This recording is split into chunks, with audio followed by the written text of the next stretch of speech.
ഈ പുതിയ പ്രഭാതത്തിൽ കർത്താവിൻ്റെ വചനത്തിൽ വായിച്ചു കൊണ്ടിരുന്നപ്പോൾ തന്ന ഒരു പ്രവചന വാക്യത്തെ ഞാൻ വായിച്ചു കേൾപ്പിക്കാം. ഉൽപ്പത്തി പുസ്തകം 28 അധ്യായം 14-15. നീ പടിഞ്ഞാറോട്ടും കിഴക്കോട്ടും വടക്കോട്ടും തെക്കോട്ടും പരക്കും. നീ മുഖാന്തരവും നിന്റെ സന്തതി മുഖാന്തരവും ഭൂമിയിലെ സകല വംശങ്ങളും അനുഗ്രഹിക്കപ്പെടും. ഇതാ ഞാൻ നിന്നോട് കൂടെയുണ്ട്. നീ പോകുന്നിടത്തൊക്കെയും നിന്നെ കാത്ത് ഈ രാജ്യത്തേക്ക് നിന്നെ മടക്കി വരുത്തും.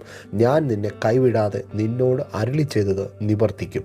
അപ്പോൾ യാക്കോബ് ഉറക്കം ഉണർന്നു. എന്താ സംഭവിക്കുന്നത്? തൻ്റെ ജീവിതയാത്രയ്ക്കകത്ത് വലിയ പ്രതിസന്ധി നേരിട്ട് വീട്ടിനകത്തിൽ നിന്ന് ഇറങ്ങി ഓടേണ്ടുന്ന ഒരു സാഹചര്യം. അതിനകത്ത് താൻ മുമ്പോട്ട് യാത്ര ചെയ്ത് സൂര്യൻ അസ്തമിച്ച് ഒരു കല്ല് തലയണയായി എടുത്തു വെച്ച് താൻ അവിടെ കിടന്നുറങ്ങുന്ന ആ സമയത്ത് ദൈവം അവനോട് അരുളി ചെയ്യുകയാണ്, ഞാൻ പിതാക്കന്മാരുടെ ദൈവമാണ്, അബ്രഹാമിൻ്റെയും ഇസഹാക്കിൻ്റെയും ദൈവമാണ്, നിന്നെ പോറ്റിപ്പുലർത്തുവാൻ ഞാൻ ശക്തനാണ് എന്നുള്ളൊരു ഉറപ്പാണ് ആ മനുഷ്യന് കൊടുക്കുന്നത്. വല്ലാത്ത നിരാശയും വല്ലാത്ത പ്രതിസന്ധിയും. ഒറ്റപ്പെട്ടു പോയി.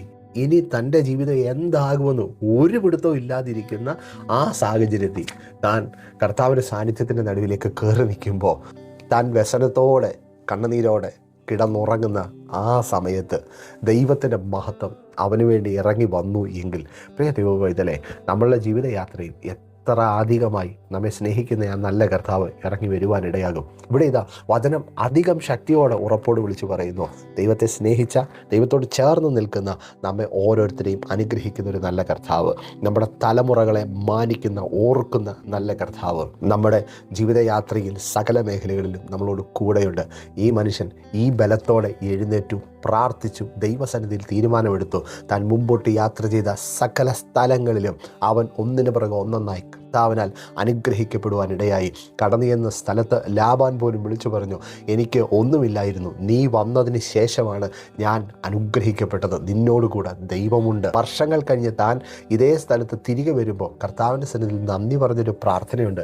താൻ ഇങ്ങനെയാണ് പറയുന്നത്, കർത്താവേ, ഞാൻ ഒരു വടിയോടുകൂടെ മാത്രമാണ് ഈ യോർദാൻ കടന്നത്. ഇപ്പോൾ എൻ്റെ കൂട്ടത്തെ വലിയ 2 കൂട്ടമാക്കി മാറ്റിയ ആ നല്ല കർത്താവിന് നന്ദി എന്ന് പറഞ്ഞ് പ്രാർത്ഥിക്കുന്നിടത്താണ് യാക്കോബിനെ ഇസ്രായേലാക്കി മാറ്റി അനുഗ്രഹിച്ച് വീണ്ടും വർദ്ധിപ്പിക്കുന്നത് എങ്കിൽ, പ്രിയ ദൈവവേദലേ, ഈ വചനത്തെ ഉറപ്പോടെ വീണ്ടും വീണ്ടും നിങ്ങൾ ഭവനത്തിനകത്തിൽ വായിച്ചിട്ട് കർത്താവിൻ്റെ സന്നിധിയിൽ പറ, യേശോപ്പ, എന്നിലും എൻ്റെ കുടുംബത്തിനകത്തിലും ഇത് സംഭവിക്കട്ടെ. ഞങ്ങൾ കർത്താവിനാൽ അനുഗ്രഹിക്കപ്പെടുക തന്നെ ചെയ്യും. ഒന്നിനും കുറവില്ലാതെ മാനിക്കാൻ എൻ്റെ കർത്താവ് ശക്തനാണ് എന്നുള്ള ഉറപ്പിനകത്ത് മുമ്പോട്ട് ചുവടുവെക്ക്. അവിടെ ദൈവത്തിൻ്റെ മഹത്വം നമുക്ക് അനുകൂലമായി ചലിക്കപ്പെടും. I bless you in Jesus name. Amen.